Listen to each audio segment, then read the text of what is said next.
everyone, I'm Josh Rothas. I'm the publisher of Sublunary Editions. We're here today to talk to Alex Marraccini about her new book, We the Parasites, which is out in this stunning pink cover.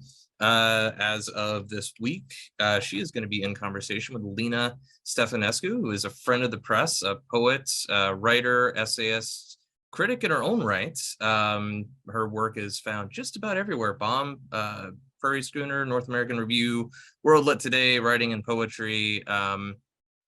Books include Every Mask I Tried On, Door. What else, Alina? Ribbled, Objects and Vases, Stories to Read Aloud to Your Fetus.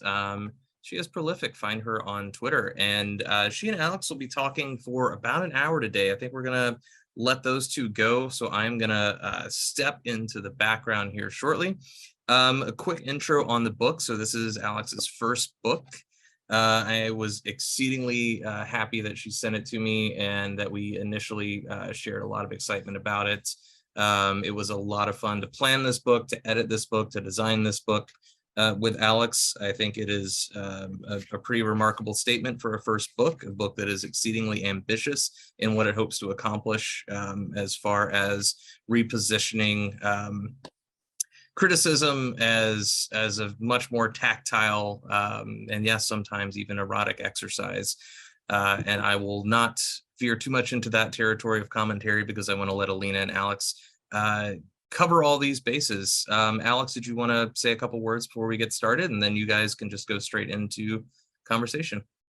No, I just wanted to thank everyone, all of the friends far and wide and future friends who have attended this event. I know that coming on Zoom outside of work hours is no one's first choice. However, it means so much to me to see you all here today. And I'll let Alina take it away. We have not prepared these questions, rest assured. So I have written down a lot of questions and it's a bit of a mess and I'm going to jump around, and I'm also going to be taking off my glasses to read the paper because I need bifocals, y'all. I need progressive lenses, and I just haven't done it yet.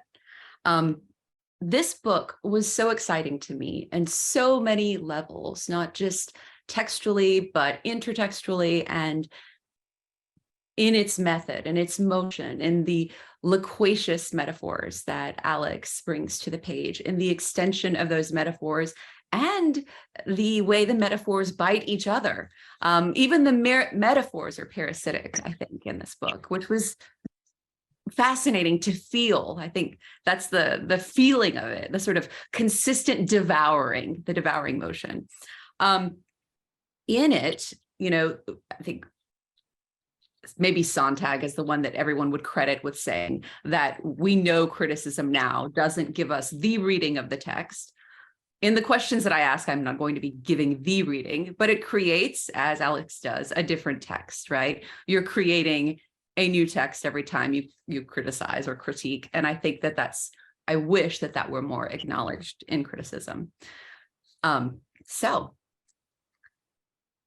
I wanted to ask about and start off with the parasitism in general.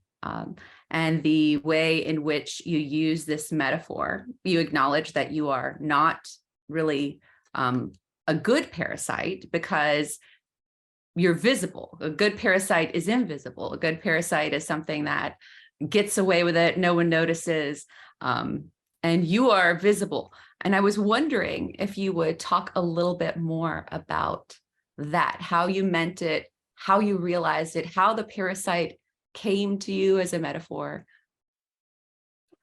Yeah, so I think parasitism has been used as a metaphor for criticism for as long as criticism has existed. I think there's definitely some late antique texts that use it. And it's been associated with ekphrasis in particular as well. I think Philostratus might use parasitism as well. But as far as the good parasite, I use good to gesture toward biologically successful here. The best parasites, of course, infect their hosts long enough that they get exactly what they need from them. And then when they're ready to reproduce and move on, then they can become visible and destroy the host body. So I think one that I really love to think about is the fungus that grows inside ants and turns them into sort of zombies and starts to control their brain to move them.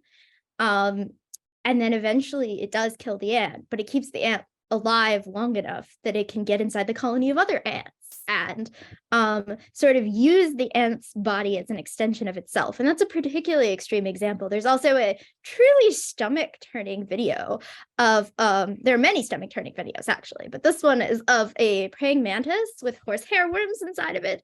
And a woman sort of dips it in a jar, a bell jar, to get the horsehair worms to come out in the water. And they sort of burst out of the end of this mantis, and you don't know how there was anything else in the animal. And frankly, sometimes there isn't. They eat the sort of whole guts and apparatus of the thing they parasitize until there's nothing left but parasite and body. And I've always found that to be a compelling metaphor, but also a strange one. And the strangeness of biology underlies the sort of entry points I wanted to use for the book. Interesting, the entry points. When you were saying and talking about these various parasites, I was thinking again how you use the tick as sort of this emblematic parasite. And I was also thinking about how sad the tick is in some ways, and how the problem, well, the parasite can't dance. So let's say that the parasite, let's say that criticism has something like a dance to it. The parasite is limited to this space. It can move in a circle. In fact, maybe the parasitical motion is circular, and I'm thinking of the tick, right? It moves around this one locus and this one space. And so maybe returning to that space is the greatest part of the motion that the parasite can perform. What are the downsides of parasitism to you? Well, I kind of feel like, I mean, human life cycles, right, are also dependent and circular and dependent on other organisms. So the reading of the parasite as uniquely dependent might be something that is a kind of anthropocentric reading, because I don't really feel sorry for the ticks or the fleas. And I think the fleas do dance on Genet's body. He acknowledges this in some of his writing about lying in bed and feeling the fleas moving around on his body. But at the same time, I don't think the circularity of that cycle is, I think it's incredibly compelling. Let's put it that way. Because to me, the life cycle of the critic is also dependent on having available resources on which to feed, right? And to some degree, that's seasonal. A lot of books comes out in December for the holidays. We all get fat and happy, and I think when I was writing the book, the sort of savage and peculiar circularity of the critic's life was on hold because of COVID. And so it gave me the distance I needed from writing short pieces to realize what I was really doing in that work, and sort of what the biological and other metaphors were for that. And I think I came to the fig wasps because it's such a deeply classical metaphor, and because it occurs so early in the literature, because of course fig reproduction was necessary in ancient Greece. And praying mantises and tapeworms and other things, while definitely part of life in the ancient world, were less sort of prevalent in the literature. Well, that's interesting. And you mentioned the fig wasp, which is another one of those metaphors that is just sort of so, I don't know, moves throughout the text. And I thought about the fig itself. I went through this little obsession with the fig. We have a fig tree down the street. So I would go with the kids and steal figs during pandemic in the evening when no one was out. And I had this sort of relationship with the fig. And I learned when I told my dad about it, he said that, in Romania, you plant a fig. And if a fig grows by a grave, it ensures like sweetness. But that sweetness is also related to the belief in the afterlife, or the fact that this person is saved or has gone to heaven. So there's all these weird ways in which your description of the fig wasp coincided with my exploration of the fig in the past year, that I think is part of what happens when I read you. It's part of what you're doing to others, right? This parasitism, but also I find myself doing it to your work. I find how much I read myself into your work in the way that you overinterpret and read yourself into Twombly, etc. Isn't that the ideal relationship? Yeah, we sort of parasitize each other in this mutually fertile but also predatory loop. It is. And I love the transgressive aspect of acknowledging that predation, especially in a cultural context where words like cultural appropriation and if we think of the things that we could do wrong as writers, right? To be a trauma vampire, or to all of those things, feeding off of others' pain, etc., are interestingly brought forward when reading this work. On that note, you mentioned parasitism, but there's a difference between parasitism and cannibalism. I mean, the parasite has to eat that animal to survive. The cannibal has a choice. The cannibal is the human. And there's another word for cannibalism. I think it's autophagy. Autophagy is eating the self.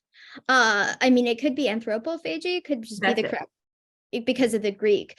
But, right. I mean, the whole Donner Pass situation, right? The necessity of cannibalism is one of those things that humans are obsessed with.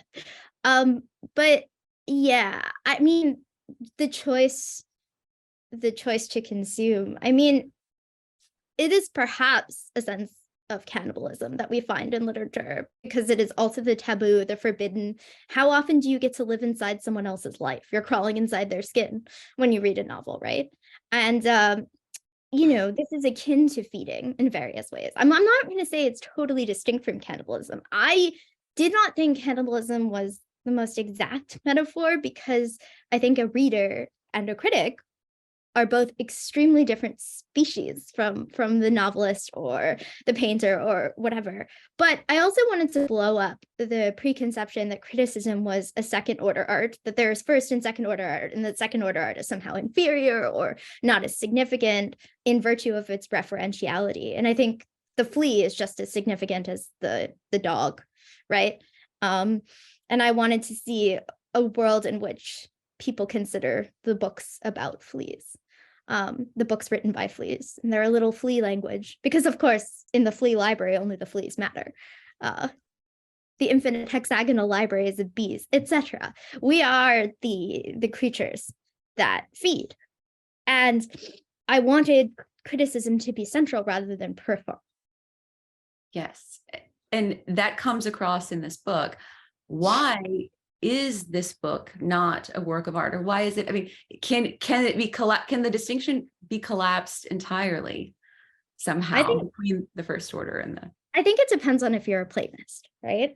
Is it the Platonic form of the book? Is it the book? Is it a painting of a book, right? The idea of orders of remove is incredibly Platonic, and I'm not a Platonist, so I take a certain savage joy in collapsing it. But at the same time, I was weaned on Plato, right? I'm not necessarily, although I do like Aristotle as well, I'm not an Aristotelian writer. I'm much more of a Platonic writer. I'm drawn to the dialogue, to the tension, to the contradiction implicit in so many of Plato's works. Although I should say I rabidly disagree with Plato's politics. So I think that the distinction between the first and second order, the critic and the work, I think is one that is a constructed one.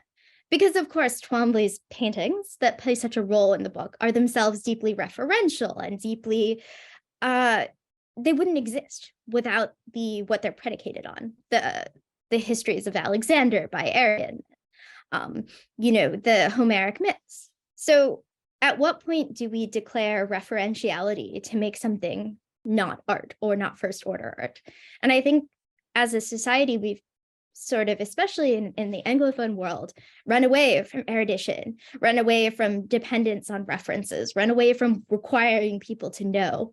And I think I, as a writer, very much reacted negatively to that, because referentiality is a beautiful and winding web that feels like home to me.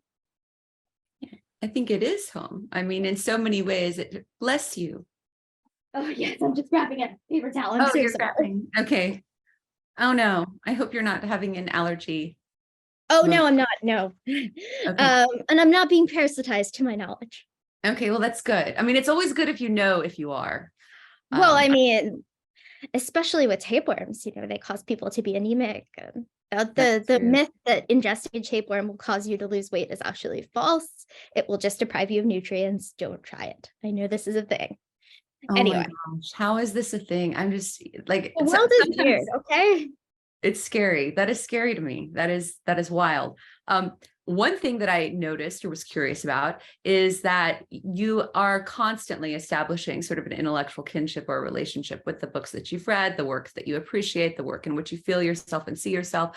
And you do this less by affinity, right? Less by telling us what is beautiful about it, or less by declaring that sort of affinity than by correspondence, which again goes back to the I see myself in, I feel myself, I want to be, or I'm colonizing. For example, you do this with Genet in the interesting way where his book functions as a devouring and transfiguring of his experience. Your book does something very similar. It devours itself and it transfigures itself. Like Genet, your work of art is a sort of has an aesthetic pull towards that debasement, that abjection, that exposition. Unlike Genet, I think, the devouring and transfiguring occurs more in relation to your experience with art, which is not necessarily what he's doing, right? And with critique. And that, is there any way in which, if someone were to say, Alex, are you in this theory that I feel like you're offering, how important is metaphor to it, knowing that there have been so many battles and discussions and arguments about how metaphor shouldn't be used in critique and how it's a cop out or a complaint? I think for me, the book is an Ouroboros, right? The snake that eats its own tail, which is also representative of circular history and circular time. Unlike Genet, I both haven't gone to prison and get to shower frequently, which is a benefit. But like Genet, I do have an eye for the underbelly, right? Maybe not in a criminal sense, but more in a biological, anatomical, physiological one. In terms of metaphor, I always think, and you guys are probably going to be sick of me referencing Greek by now, but of the Greek verb from which it comes to bear things from one place to another. And I don't think metaphor is a dodge. I actually think it literally carries more weight. And I think, there's lots of texts that will tell you why Homer is beautiful, why Plato is beautiful. That does nothing, stylistically new. And I wanted to not write such a text because I didn't know that I had something incredibly original to offer on that front. I think Homer's beautiful for many of the reasons Keats did looking at Chapman's Homer, right? But I thought that the metaphors that I brought to the table did implicit work in bringing something new to these very old traditions that are also part of my subjectivity, which is something I acknowledge. And I think radical subjectivity is a position that could be explored more in criticism. I love that. And the fact that you just mentioned the beautiful, and that we were talking about the beautiful, I was wondering, why do we think that discussing the beautiful doesn't include, for example, describing how what you say of art lays eggs inside you? And what eggs it lays inside you seems to me to be a critical part of what it means to read or to feel or to have a relationship with art. And I love how these images that you offer are just, they shock a little bit, partly because they lean into the grotesque and into the transgressive, which is also what makes them exciting, which is what brings them close to the erotic. And I'll go there later. But back to the intellectual kinship through correspondence. I love how you mentioned that, like Alexander, in your words, you are short, stubborn, and your first love was Homer. And then again. Yes, but my tutor wasn't, unfortunately, Aristotle. We can't have all things in life. You cannot have all things. No one can have, well, actually, maybe on the page we can, which would be, right, isn't that what is so wonderful about the page, is that we can have in some way all things, and argue about whether or not we're allowed to have those things with others. So the shade that you mentioned of wanting to be more Greek than the Greeks included wanting some mythical dead Athens to love you the way you loved your copy of the Iliad, and then wanting the Iliad to love you as a wasp wants to love from a fig, and the eye that writes this was born inside that translation of Homer and will die there someday too. So this early Iliad that you had, and the I, the self that emerges from that book, has a relationship to that book. That book in that relationship, I would argue, is almost as significant as any relationship with a human being. I don't know if that's something that you would agree with or not. I mean, I think absolutely it's as significant in my life as a human being. And the central love story of the book with the girl from across the sea. I mean, all the human beings I've ever loved have been Iliad rather than Odyssey people, and have and believe me, this is an important question, and have been also deeply sort of imbricated in those metaphors and participated in those metaphors with me. But yes, I should tell you all that the copy of the Iliad in question wasn't some beautiful dual Greek edition or scroll. It was a copy of the Fagles translation, which is not popular with classicists. They don't think it's very close to the Greek. And having read it, no English is close to the Greek, so too bad. It is a 90s copy of the Fagles Iliad from Borders, 5 minutes from my house in Miami, Florida. Although I did go to the Excellent Books and Books, which is an independent bookstore in Florida. This particular copy was a mass market paperback, but it had French cut pages, which I thought was very sumptuous and meant that it was real and traditional and grown up. And I think I underlined it in purple pen, which was perhaps not the best choice. But I did sleep with it under my pillow for a while, which was something I had read that Alexander did, which of course with a scroll case makes a lot more sense than with a paperback. But it was probably good for my sinuses. But I mean, I literally slept with this book. So, you know, say for that says some things about young Alex that perhaps we don't want to discuss. But yeah, I mean, I guess the book.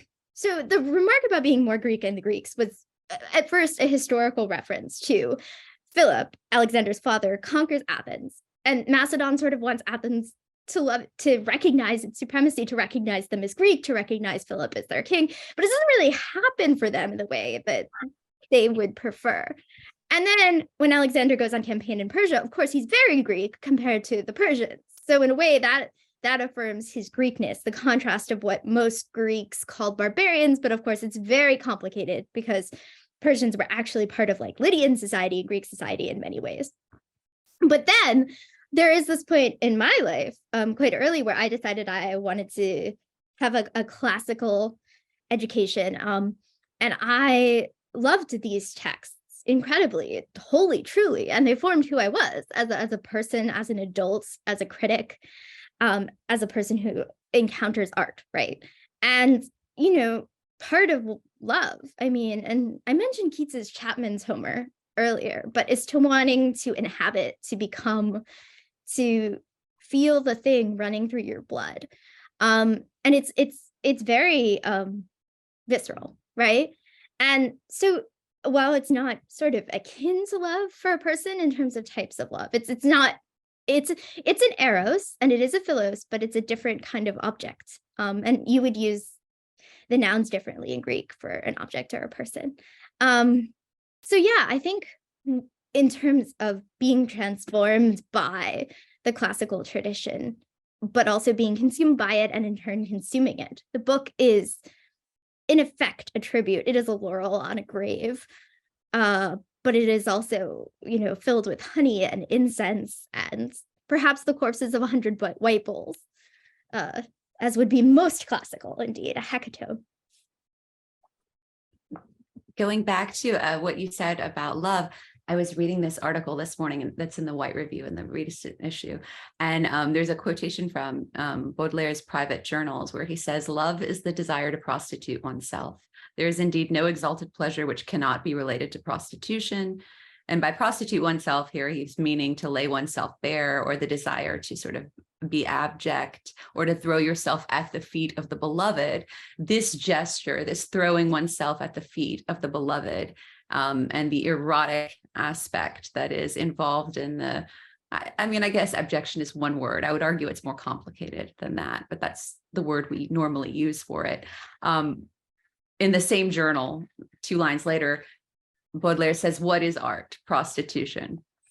So he talks about, in the same breath, he's mentioning love for, the person, and art, love for art, and prostitution. And I'm interested in what you think of love and art and prostitution. I think definitely I agree with Baudelaire and was influenced by Baudelaire. And also, I think I briefly scrolled through the chat and there's a reference to Michel Serres, who was a French intellectual who talks about parasites and hosts. And I do actually talk about him in the book, but both of these thinkers actually influenced me. And I do believe that love is a kind of self-abnegation or objection. I think prostitution is a bit transactional, actually. A prostitute gets paid. I mean, a prostitute is a commodity, right? That the desirer purchases. It's a transaction under capital. And I would like to think that what happens when I stand in front of a Twombly is something else, transcends that marketplace, right? Twombly isn't paying for my body, and I don't think he would. I think that there's a sense of giving oneself over entirely, especially when the self is a well-developed and treasured thing. That is a moment of total vulnerability, to know and be known in mind and in body. And it's hard to say this about inanimate objects like paintings, right? But the idea of the inanimate, technically, versus the animate nature of knowledge and discourse is also interesting, because our paintings animates. I mean, there is a kind of disgustingness, right, to standing in a museum and falling in love with something that doesn't care that you exist, to which you are a louse or flea. But then in a weird way, the book is about making it care that you exist, or transfiguring it into an object that does care, that talks back. And such is the commentary tradition on Homer, such is the nature of secondary Dante, for instance. Dante definitely makes Virgil talk back. Virgil becomes his BFF in the dream world, right? I mean, the idea of making the work talk back is so compelling to so many writers and painters and authors, and to Twombly himself, who looks at Homer and wants Homer to speak, and Rilke in the paint. Yes, very much. And on that note, will you tell or describe, for those who haven't read the book yet, the encounter with the Twombly painting, and also the moment at which the illegal kiss, or the illicit kiss, or the desecration of the Twombly that occurs, that's also metaphoric? Oh, yes. So the book has been, I should point out, the book has been excerpted both in minor lits alongside a conversation with me and the artist Isabella Streffen, and it has also been excerpted on LitHub, the beginning of the book. But the passage about the kiss is actually just a factual transcript, I think, of a Wikipedia article about a woman in France who was so moved by a Twombly in a gallery that she placed a pink lipstick kiss on the surface of the painting. And she was taken to court and is labeled, it was a crime of passion, basically. She says it in French, oh, it was just a kiss. It was, I had to kiss it. And the court sees this as a crime of passion, charges her a €1 fine, the painting is restored, everyone goes back to normal. And so this incident really moved me, because the desire to to touch, to kiss, to inhabit is usually not so viscerally expressed by paintings. And I have to admit, I have never wanted to sort of physically touch a Twombly, because I've been conditioned to think that that's something you just don't do. But I have held millions and millions of dollars worth of rare books. And I have been, my doctorate was in early modern and late medieval art history. I spent years as a fellow in the Bodleian, and then now I've been in the British Library.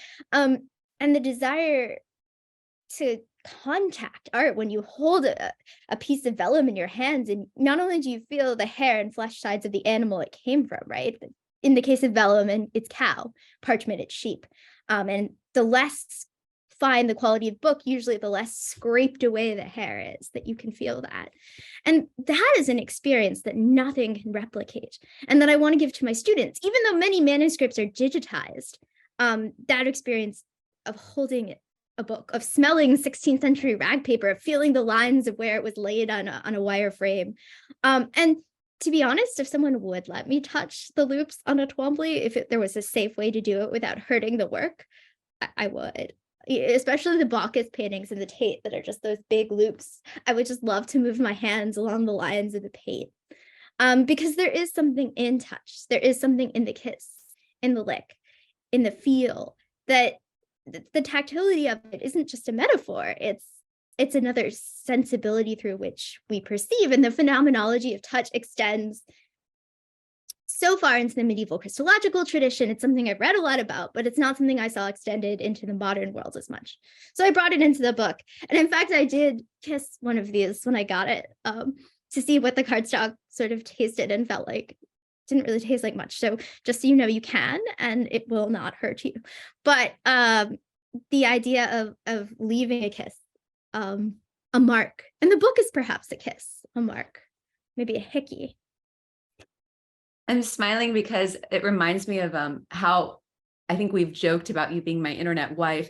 And I remember before reading this book several months ago, there were like all these skeletons around.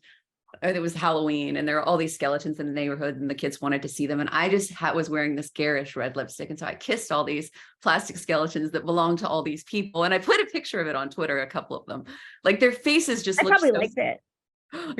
So that, they're like, I understand when I read this, and when I see your lipstick wound and your, I'm drawn again back into, and what this book does is it makes possible and it encourages this way in which we, quote, overinterpret or read ourselves into, and impose ourselves on the object and create something different. And the line, actually, I think that quoting you was that Rindy Sam, the artist who was arrested for voluntary degradation of a work of art when she kissed the Twombly. And the prosecution described the act as a sort of cannibalism or parasitism. And I thought immediately the voluntary part was interesting to me, because if we look at religion, right, if we look at ecstasy, if we look at the erotic, it is marked by a lack. Teresa, Right, exactly. So the ecstasy itself is not voluntary, right? It's an involuntary inhabitation by Christ, or with Christ.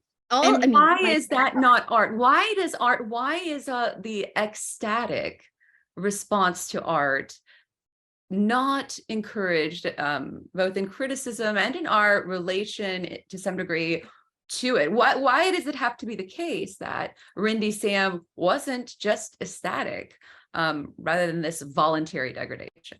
So I think the Weberian answer, and perhaps the Frankfurt School answer, would be the history of capitalism in Europe, and the rise of Protestantism, and the lack of sort of the Greek Extasos, which is the inhabitation of the body by the god. And interestingly, in the Ion, and I think I mentioned this in the book, that's the act of writing poetry, is when the god comes into your body and you sort of leave it, is when you're able to write poetry. But then, of course, in the Catholic tradition, this is the host. And in the medieval Catholic tradition, there's lots of kind of early mystical texts that involve either being inhabited by or cohabiting with the spiritual. But I don't think in modernity we tend to think about Extasos, especially, I'm a Marxist atheist Jew, like, let's be real, guys, because we're conditioned to think of something of it as associated with Christ or with the ancient Greek religious beliefs, and I think we're conditioned to think of it as a theology rather than other types of experience. And I don't know that Extasos has to be a theological thing. I think there are forms of inhabitation and cohabitation that are perhaps psychological. We could dig into the neurology of it. I'm sure something happens that you could see in an MRI, but is that the important thing? I don't know. I don't think we talk enough about the ecstatic practice of writing, of painting, of experiencing art as well. Which is an inhabitation the other way. The artist's work comes into your body. Imagine, sitting in the opera, right? What could be more real? You're breathing the air that's coming out of the lungs of the singers on stage, even as you're listening to their music.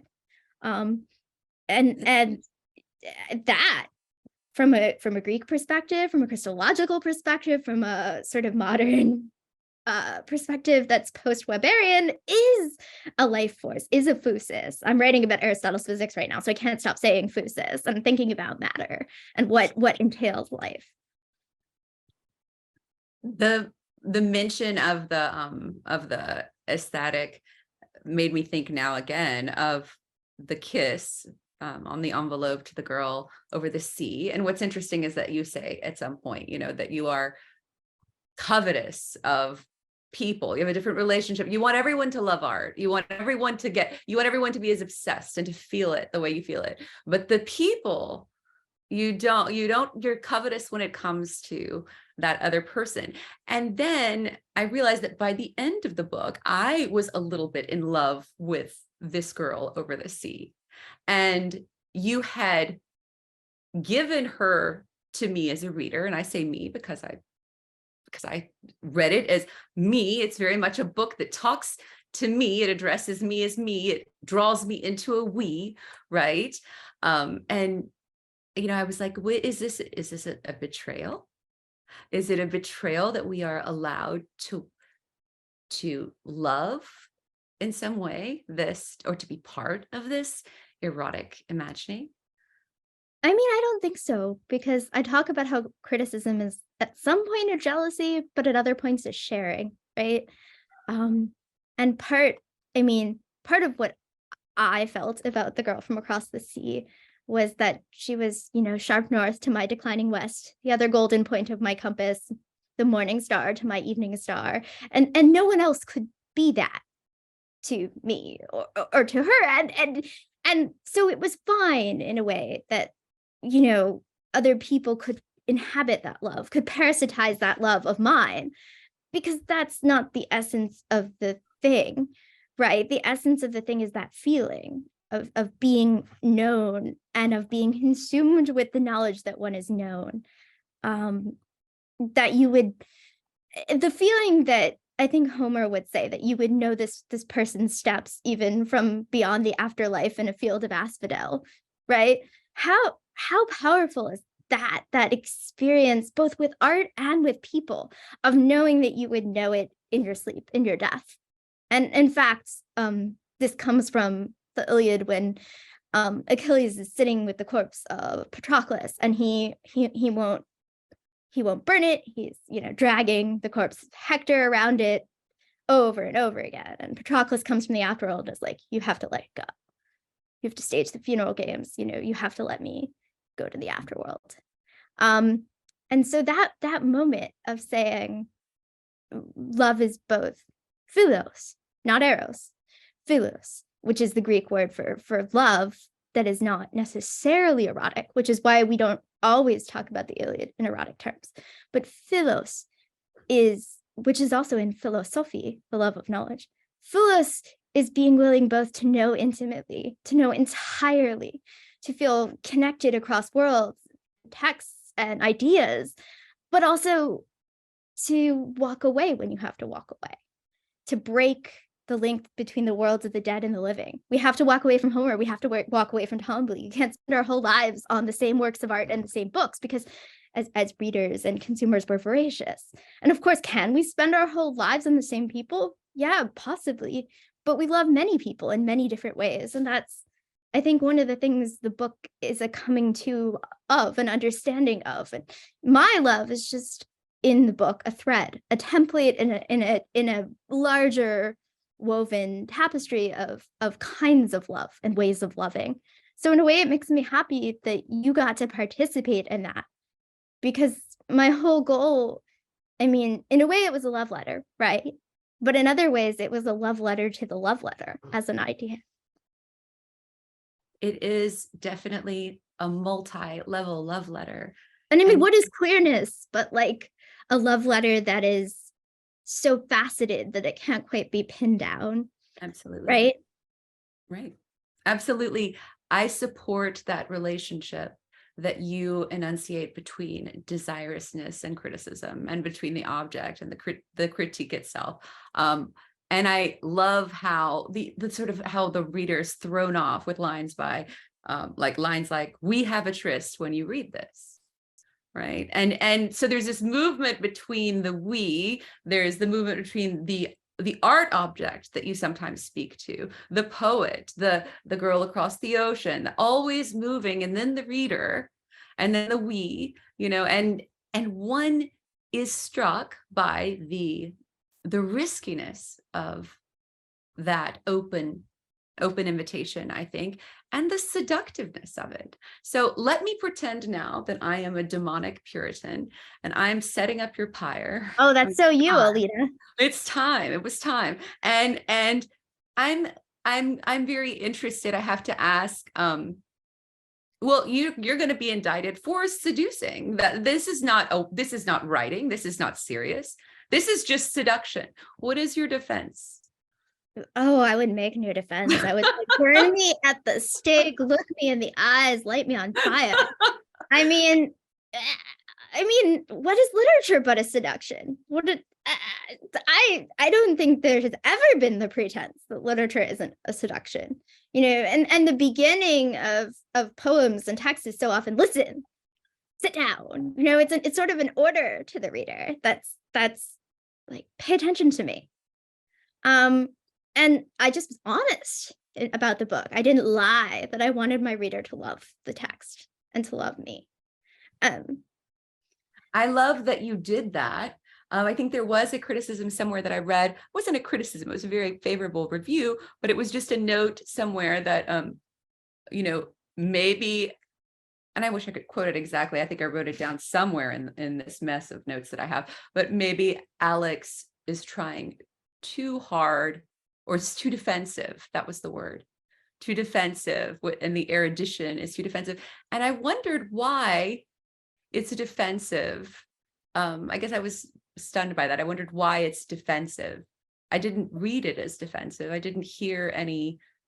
I think a lot of people see erudition as a defensive mechanism because lots of people use references to establish their credentials or prove who they are. But in fact, the book uses none of my formal credentials and doesn't reference any of them. I mean, if it's erudite, great, but it's also gross and revealing and vulnerable. I don't know, maybe people see erudition as defensive because of how we're conditioned to think of erudition and social class and status. I didn't intend it to be defensive because if I did, I would try way harder and be way more brutal. I know a lot more Greek words where those came from. The chat is blowing up in my peripheral vision and I don't know what's going down there. So maybe we should check that out and see if we can extract a question like a tooth. I'm about to get a tooth removed, so the metaphor is hanging. Okay, so there's so much here. I am not going to address Freud, Susanna, and I'm very sorry, but I have always been sort of on the historical structuralist end of that spectrum, and I have issues with both Freud and Lacan that are unresolved as of now. So we're not going to go there right this instant. I can't handle 19th century Germany right now. The idea of being able to touch objects of the past, Mandana, is definitely something that I have thought of very much. There's an essay by Mark Bloch called The Historian's Craft that was very influential to my thinking as a scholar and also as a person, that basically talks about the practice of history as this. There's some stuff, sorry to mention Heidegger, Extasos, and the modern. Yes, Heidegger is an excellent sort of tie to the pre-Socratics and the ancient Greeks. But for me, the Heideggerian reading of Aristotle and all of the Greeks will always be so inflected by his fascism, by the Black Notebooks, that I didn't use Heidegger in this text. And I'm sort of mounting a critique of Heideggerian technology in some of my current work because Heidegger, to me, is someone that I don't inhabit, that I find alien. Josh says, "Come on, baby, light my pyre," which is a really quite a good line, Josh. So, and I'm seeing the last comment by Paul Holdengraber. I've always thought this thought by Don DeLilla. Sometimes I see something so moving. I know I'm not supposed to linger, see it and leave. If you stay too long, you wear out the wordless shock. Love it and trust it and leave. Curtius providing the origin as the erudite as simply taking off the roughness, erudite meaning polished versus roughness. I don't know if it's polished or elegant, this book. This book is a little bit feral to be polished or elegant, maybe. I would love to write a polished and elegant book, but I don't know quite. I like it. It's funny that I'm waving these gloves around because I like it when you can see the bones of things. These are just glow-in-the-dark Halloween gloves. I started wearing them around Halloween one year to keep my fingers warm while I was typing, to keep me from getting carpal tunnel and joint problems. But I kept wearing the ones with the bones because I liked the implicit idea that I was seeing beneath my own flesh to the thing that the gloves were protecting, right? And they're not elegant. They're deeply inelegant, sort of on purpose.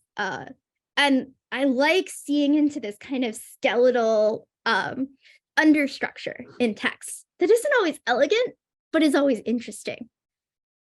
And so, like, I think maybe I would love to aspire to elegance, but something in me is just incapable of that remove that elegance requires.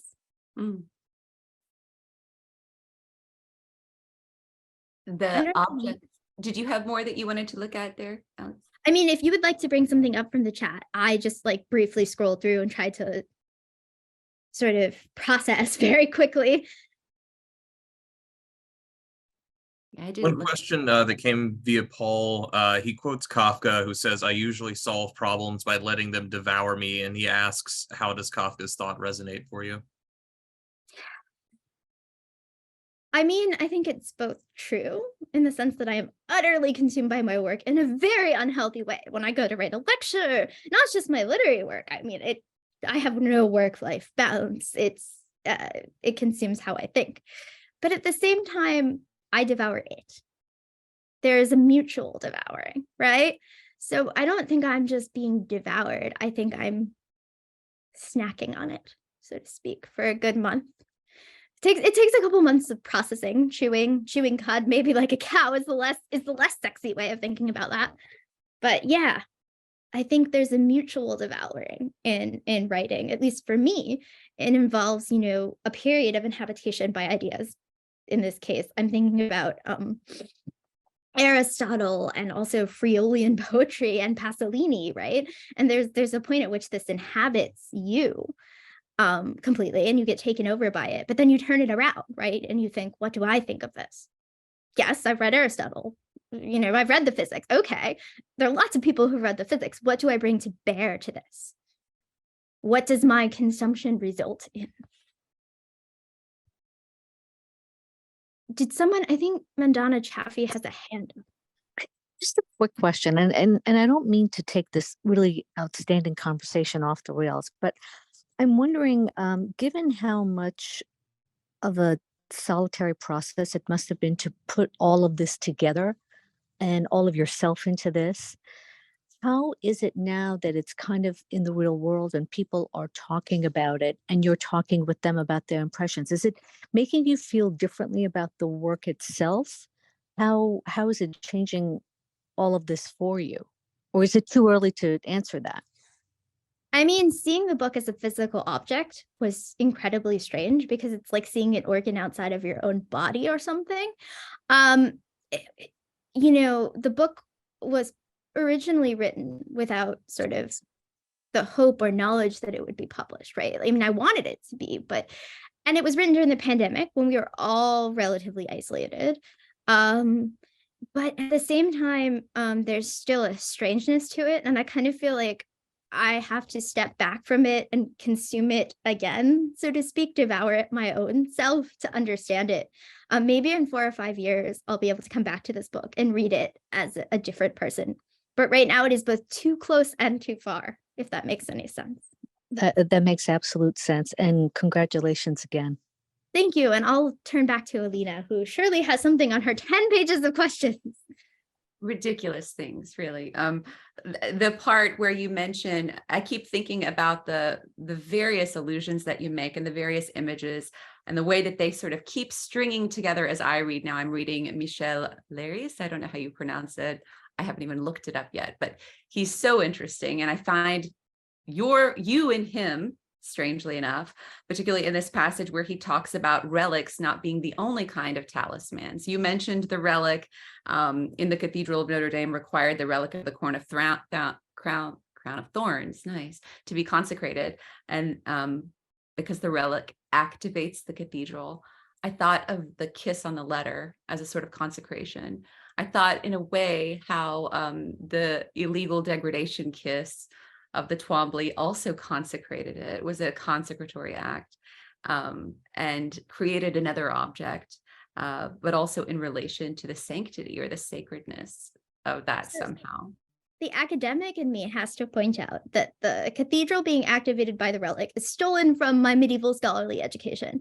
In that that's just a rule of cathedrals, is that when you build a cathedral, every cathedral has to actually have a relic in it, so that it can be connected to the saints, and then the saints can connect it to Christ, basically. It's kind of like electricity. You have to be able to turn it on, right? And the consecration is when the relic is, the switch is flipped. The priest flips the switch.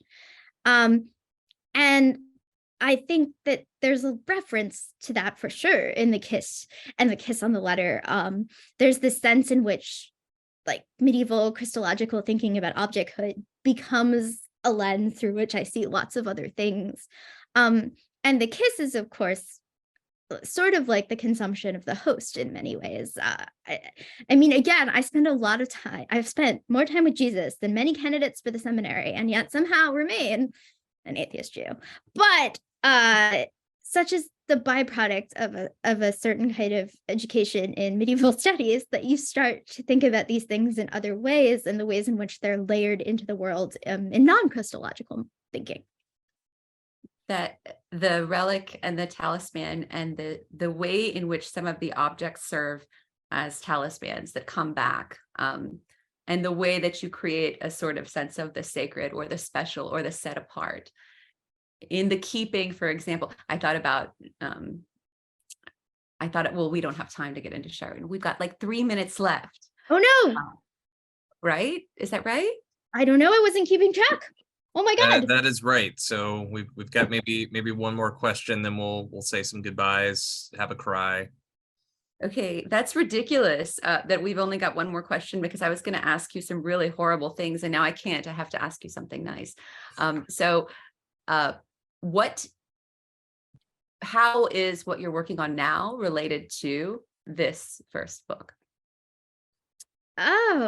Oh God. So my next book will be about ideas of art and technology. And I've tentatively sort of titled it Riches and Wonders, both because of a Mountain Goats song I love and because of titles of manuscripts of Alexander's travels and Marco Polo and John Mandeville about travels to the East, marvels and wonders. And I want to write a book about art and technology that has a timelessness to it that is not sort of imbricated by the nowness that all these books about the internet or AI, like you can't read them in 20 years when they're written. And I thought, well, how do you do this? And my model was the medieval Book of Wonders or the Natural Book or the Natural Encyclopedia, right? And so that book, and things like parasites, things like strange loves, things like classical origins, you know, it's very Herodotean, right? So this is the flip side, I guess, of We the Parasites. This is the externality in a way. If We the Parasites is about getting up close and personal and touching things, this is the traveler who witnesses a strange wonder from afar, writes it down from a chronicle, and keeps going to see more of the world, and then goes back to tell the Khan about his cities, right? This is the book that, you know, doesn't invite the reader to touch them, that invites the reader to sit in a room full of little silken cushions and listen to a fable. I want to write a book that explores the artifice of sort of criticism and discussion as much as the closeness, the bodiliness.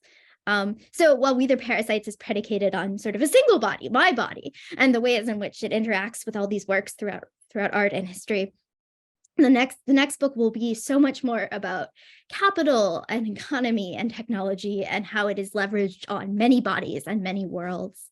So I hope that perhaps the thread between the two will be the risk and hybridity of tonal exploration of new forms of criticism.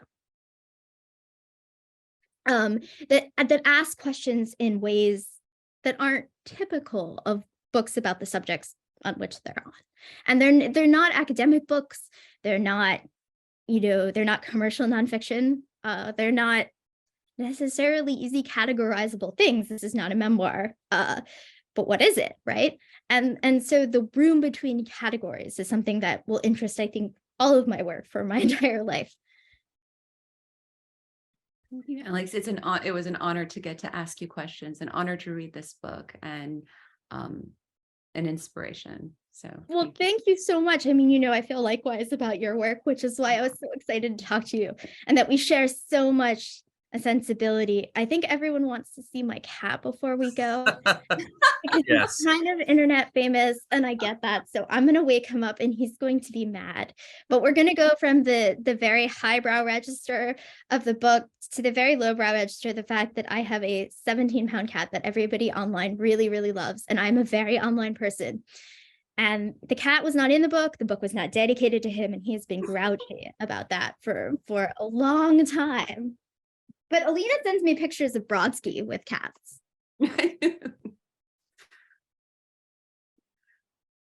I don't have my dog. I don't. Yeah, and Rabbit was also Here, famous. hold on. Okay, Josh. Josh is probably going to bring Merle, sublunary press icon. This is Louis Tufty the Tuft. Many of you have seen him online, and that's Merle, the dog wizard of sublunary editions.